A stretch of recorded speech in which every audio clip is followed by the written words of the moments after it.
Olá, meu irmão, olá, minha irmã, sejam muito bem-vindos ao Leitura Viva, leitura orante da palavra. Hoje é terça-feira, 17 de março de 2026, quarta semana da Quaresma. Em nome do Pai, do Filho e do Espírito Santo. Amém.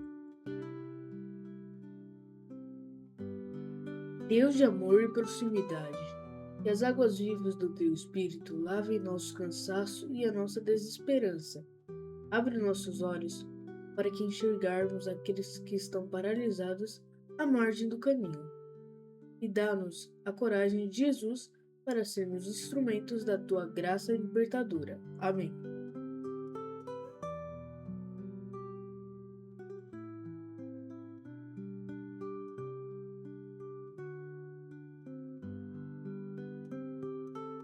Leitura da profecia de Ezequiel.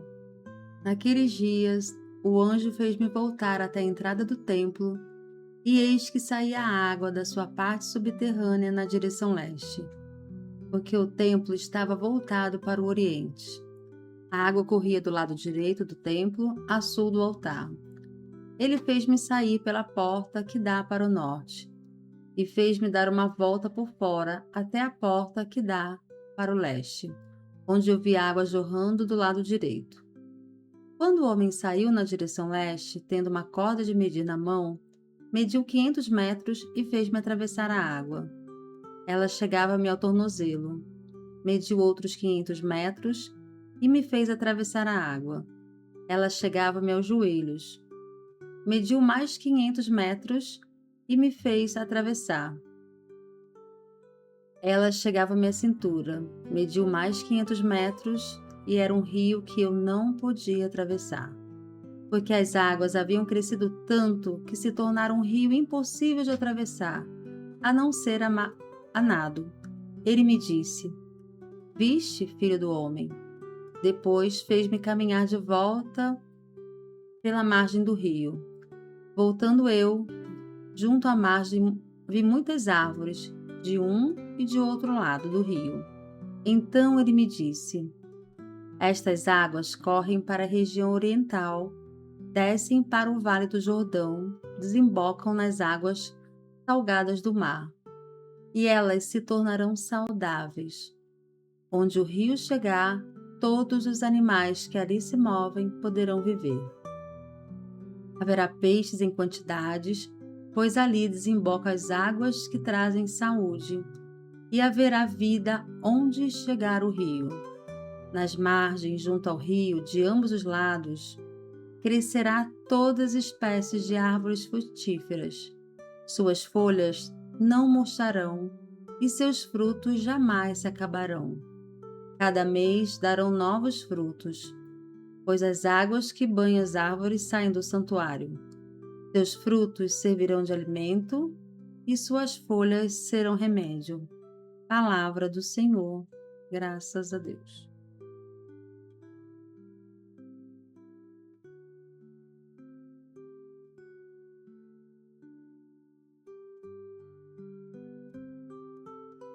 Salmo responsorial. Conosco está o Senhor do Universo. O nosso refúgio é o Deus de Jacó. Conosco está o Senhor do Universo. O nosso refúgio é o Deus de Jacó. O Senhor para nós é refúgio e vigor. Sempre pronto, mostrou-se o socorro na angústia.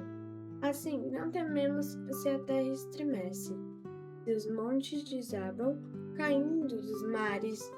Os braços de um rio vêm trazer alegria à cidade de Deus, a morada do Altíssimo. Quem a pode abalar? Deus está no seu meio. Já bem antes da aurora, ele vem ajudá-la. Conosco está o Senhor do Universo. O nosso refúgio é o Deus de Jacó. Vinde ver, contemplai os prodígios de Deus e a obra estupenda que fez no universo. Conosco está o Senhor do Universo. O nosso refúgio é o Deus de Jacó. Conosco está o Senhor do Universo. O nosso refúgio é o Deus de Jacó.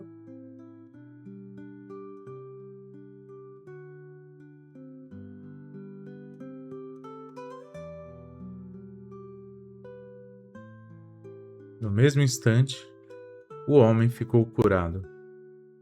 Proclamação do Evangelho de Jesus Cristo segundo João. Houve uma festa dos judeus e Jesus foi a Jerusalém. Existe em Jerusalém, perto da Porta das Ovelhas, uma piscina com 5 pórticos, chamada Betesda em hebraico. Muitos doentes ficavam ali deitados, cegos, coxos e paralíticos. De fato, o anjo descia de vez em quando e movimentava a água da piscina. E o primeiro doente que aí entrasse, depois do borbulhar da água, ficava curado de qualquer doença que tivesse. Aí se encontrava um homem que estava doente havia 38 anos. Jesus viu o homem deitado e, sabendo que estava doente há tanto tempo, disse-lhe: "Queres ser curado?" O doente respondeu: "Senhor, não tenho ninguém que me leve à piscina quando a água é agitada. Quando estou chegando, outro entra na minha frente." Jesus disse: "Levanta-te, pegue a tua cama e anda." No mesmo instante, o homem ficou curado, pegou a sua cama e começou a andar. Ora, esse dia era um sábado. Por isso, os judeus disseram ao homem que tinha sido curado: "É sábado, não te é permitido carregar a tua cama." Ele respondeu-lhes: "Aquele que me curou disse: pega a tua cama e anda." Então lhe perguntaram: "Quem é que te disse: pega a tua cama e anda?" O homem que tinha sido curado não sabia quem fora, pois Jesus se tinha afastado da multidão que se encontrava naquele lugar. Mais tarde, Jesus encontrou o homem no templo e lhe disse: "Eis que está curado. Não voltes a pecar, para que não te aconteça coisa pior." Então o homem saiu e contou aos judeus que tinha sido Jesus quem o havia curado. Por isso, os judeus começaram a perseguir Jesus, porque fazia tais coisas em dia de sábado. Palavras da salvação. Glória a vós, Senhor.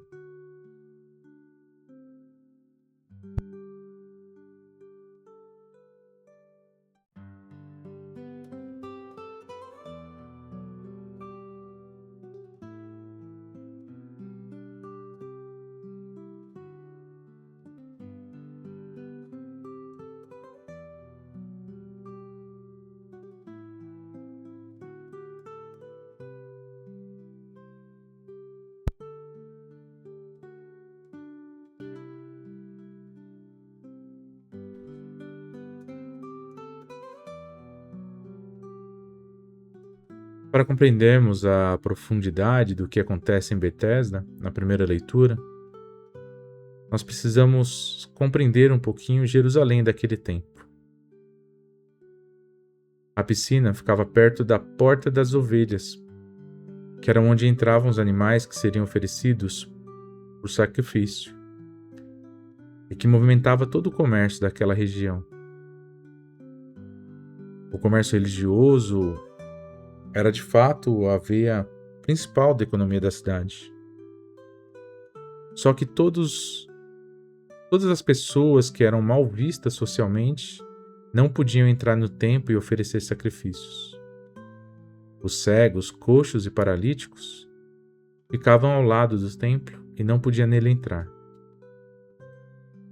Era a religião da exclusão, da opressão, a religião dos impuros, a religião contra os impuros, a religião que dizia quem podia ser purificado e quem não podia ser purificado.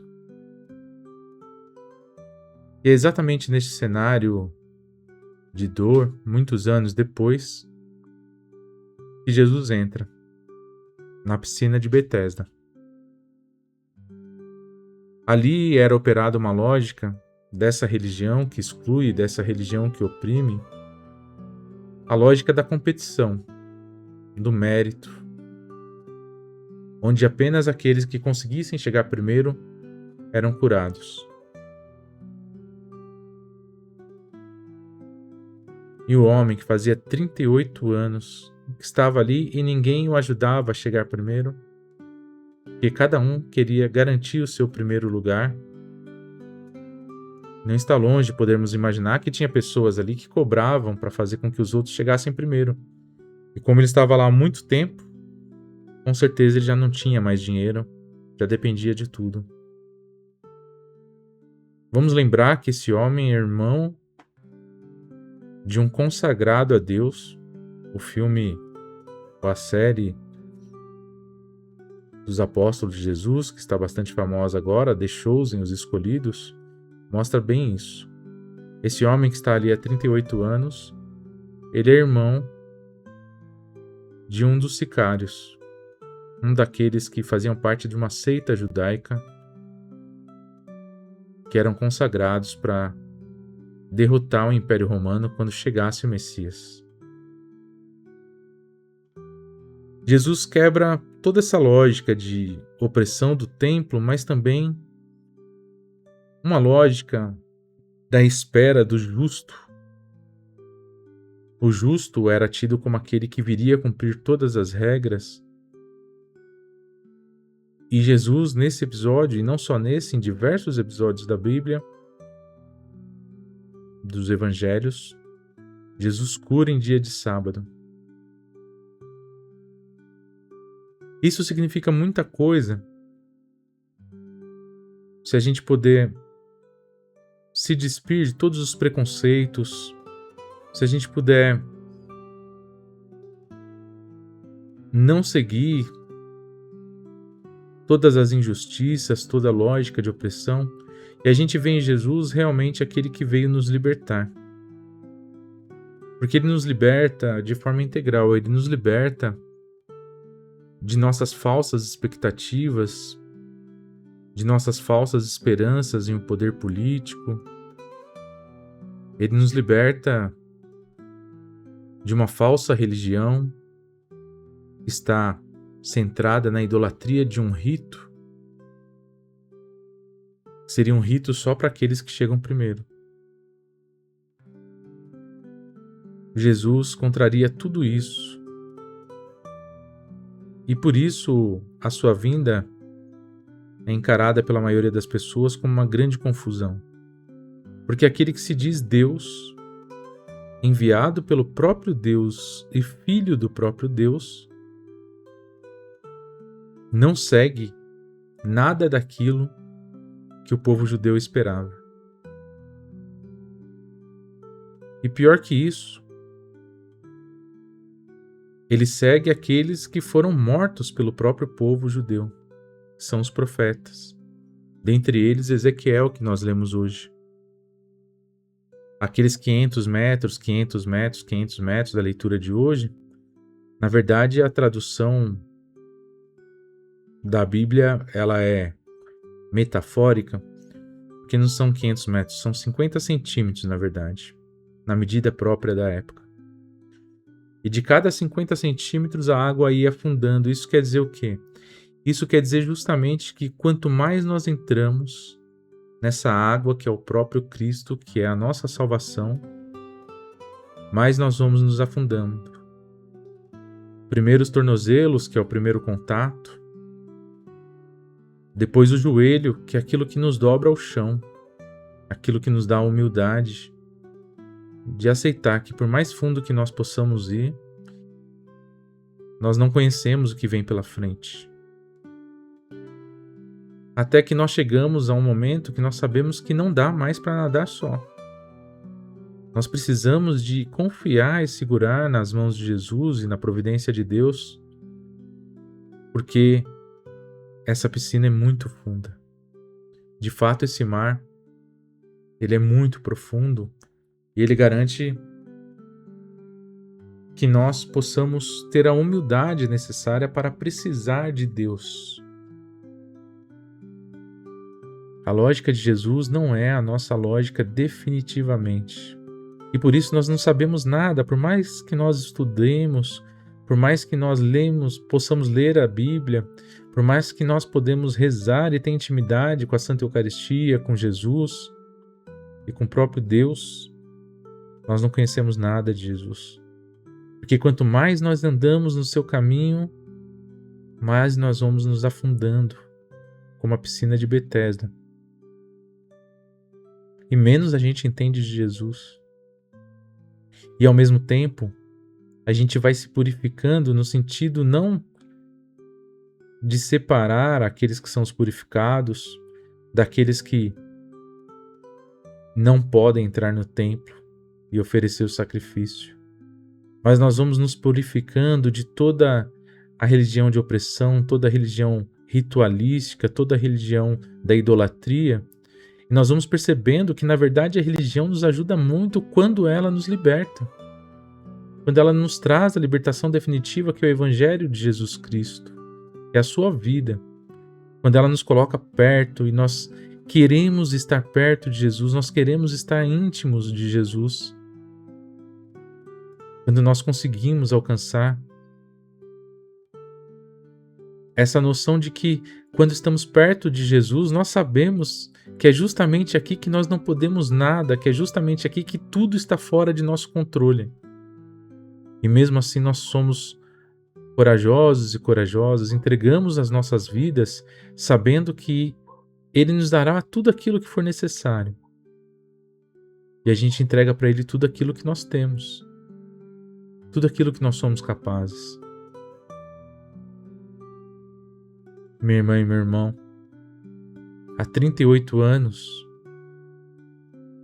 ele estava ali deitado, esperando que alguém viesse colocá-lo na piscina, porque ele não era capaz de chegar só.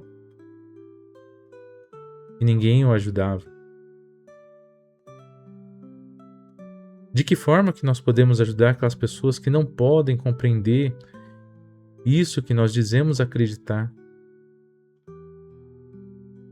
De que Jesus, quanto mais nós caminhamos em direção a Ele, mais nós nos afundamos e mais nós nos libertamos de tudo isso que o mundo nos diz que devemos nos segurar.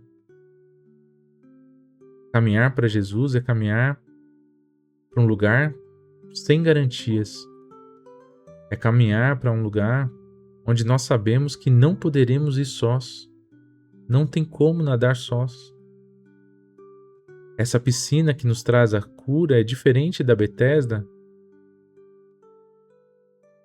Jesus operou a cura naquele que esperou a cura dessa outra piscina, que é a piscina que muitos idolatravam, que muitos entravam. Jesus mostrou uma outra piscina, que é aquela que foi construída lá atrás, inspirada por Deus e pelos profetas, que é a vinda do nosso Senhor Jesus Cristo, nosso Salvador e nosso Senhor. E aqui, minha gente, aqui é onde que a gente se vê totalmente sem lugares para correr, porque a gente não pode esperar que alguém nos traga para nos levar à piscina. Basta que nós peguemos a nossa cama e andemos. É uma questão de decisão. Jesus abriu as portas no seu santo sacrifício para que ninguém mais precisasse se sacrificar.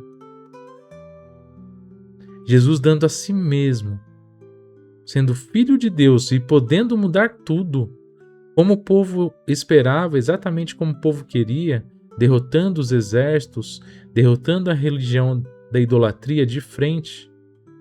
Deus escolheu outro caminho, Jesus aceitou e abriu as portas da salvação de uma outra forma. Que é essa forma que vai primeiro pelo tornozelo, depois pelos joelhos, depois na cintura e depois a gente já não tem mais controle. É uma salvação que a gente precisa experimentar aos poucos, a gente precisa ir entrando e vai chegar um momento que ou a gente finge que não está percebendo o que está acontecendo, ou a gente se abandona nas mãos de Deus. Seria o último passo para uma salvação garantida por Jesus Cristo, quer seguir o seu caminho e que, como ele mesmo diz, não é nada difícil, é tortuoso, é o caminho estreito, mas é um fardo que a gente pode carregar. Ele garantiu isso a cada uma de nós. E é uma questão de opção.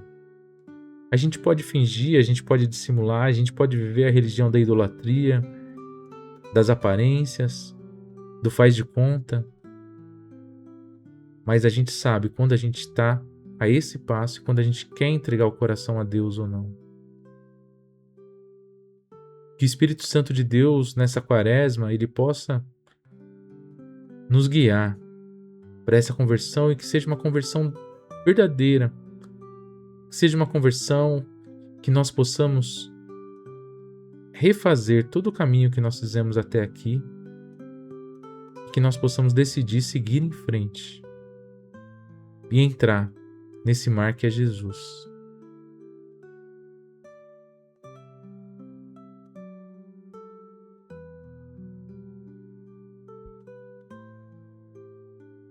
Senhor Jesus, fonte de água viva, arranca de nós o coração endurecido e competitivo. Ensina-nos a ser presença amorosa e ativa para aqueles que a sociedade descarta e esquece. Que possamos erguer nossos irmãos e caminhar juntos na construção do Teu projeto de justiça e paz. Maria, Mãe da esperança e consoladora dos aflitos, rogai por nós. Amém. Que o Senhor nos proteja e nos guarde, nos mostre a Tua face, que Teu Santo Espírito nos ajude nessas reflexões de conversão dessa Santa Quaresma. Amém.